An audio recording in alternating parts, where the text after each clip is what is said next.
in the Sidhu Moosewala case clashed with each other. This happened inside jail in Tarantaran.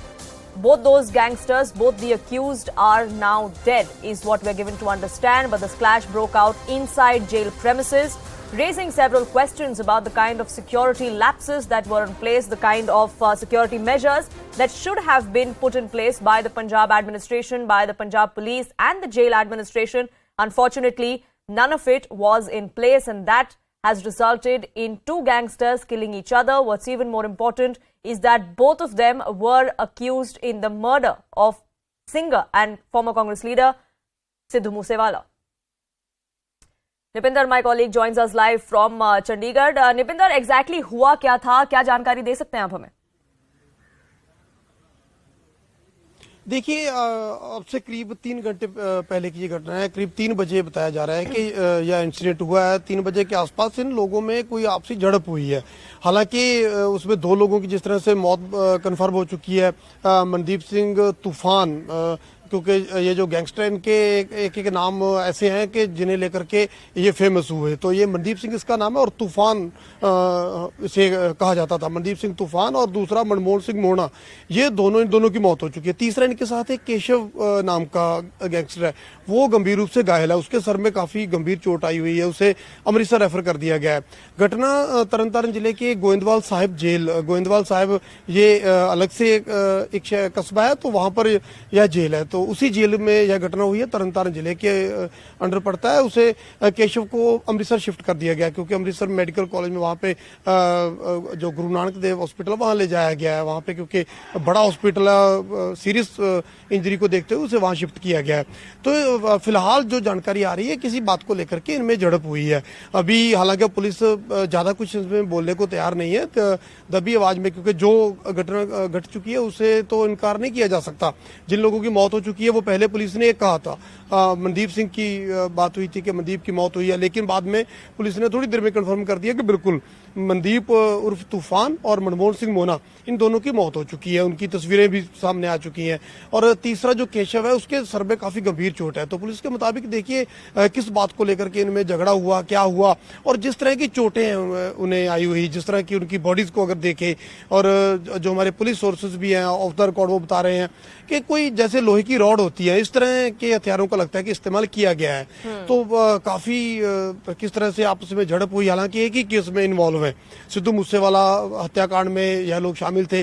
और खास करके जो मनदीप उर्फ तूफान और जो दूसरा है मनमोहन सिंह मोना, ये जो जग्गू भगवानपुरिया दूसरा गैंगस्टर जो इसी केस में इन्वॉल्व है, तो जग्गू भगवानपुरिया से उसके गैंग से जुड़े रहे हैं।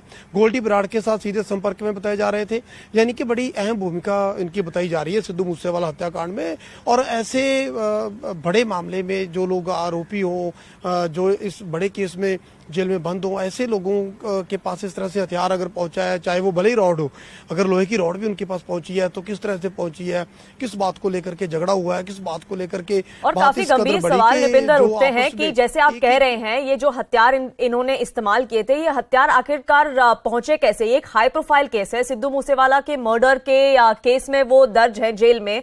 उन पे जो निगरानी होनी चाहिए वो और कड़ी होनी चाहिए compare to other criminals, but ऐसा लग रहा है कि खुली छूट दे रखी थी उनको।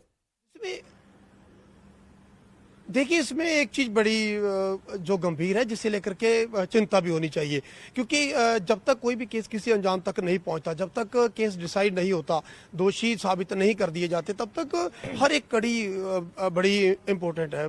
पूरे केस में अगर एक भी कड़ी टूटती है तो केस कमजोर पड़ता है। तो ऐसे में देखिए, इन लोगों के क्योंकि पहले 2 की गिरफ्तारी होती है, 4 की होती है, 6 की होती है, 8 की होती है, तो वो आगे की आगे जो तफ्तीश है वो बढ़ती है। तो जब कोई बीच की कड़ी टूटती है तो उसका असर सीधा सीधा केस पर पड़ता है। तो इसीलिए इन लोगों पर कड़ी नजर भी रखी जाती है, निगरानी के तहत इन्हें रखा जाता है। लेकिन बावजूद इसके, जिस तरह से आपने सवाल उठाया कि आखिर कमी कहाँ रही, ये तो स्पष्ट है कि कहीं ना कहीं सिक्योरिटी लैप्स हुए हैं। लेकिन जो उनके पास रॉड्स पहुंची हैं, देखिए, अगर मान लीजिए उनके पास कोई हथियार नहीं होता, कोई रॉड्स वगैरह नहीं होते, तो आपस में झगड़ा होता, एक दूसरे को मार लेते, एक दूसरे को चांटे मार सकते थे, लात घूंसे मार सकते थे। तो लेकिन शायद इस स्तर पर वो झगड़ा नहीं पहुंचता। लेकिन अगर उनके पास रॉड्स भी पहुंच गई। और क्योंकि अगर हम सीधे सीधे करें कि भाई एक ही केस में बंद है तो उनमें कैसे झड़प हो गई, एक दूसरे की जान कैसे ले ली, तो इन लोगों का कोई दीन धर्म तो होता नहीं है। जो गैंगस्टर लोग हैं, क्रिमिनल लोग हैं, इनका कोई दीन धर्म तो है नहीं। पैसे के पीर हैं, पैसे के पीछे यह सब करते हैं। तो चाहे आज इकट्ठे हैं, जो जिस तरह पंजाब का पूरा आप गैंगस्टर नेटवर्क देख लीजिए। पंजाब में प्रभजिंदर सिंह डिम्पी हुआ करते थे, उसके बाद उनका चेला था रॉकी फाजिल का, उसके बाद रॉकी के जो बाकी चेले थे, चाहे वो विक्की हो चाहे जयपाल हो, धीरे धीरे करके इन लोगों ने आपस में एक दूसरे को मारा है। ये अब तक का, मैं तो पंजाब की बात कर रहा हूँ, लेकिन ये पूरे देश में अगर आप पूरी दुनिया में नेटवर्क देखें गैंगस्टरों का, तो अक्सर ऐसा ही होता है। गैंगस्टर को उसी का साथी कोई ना कोई गैंगस्टर मारता है, क्योंकि दूसरे पर तो वो भरोसा नहीं करते।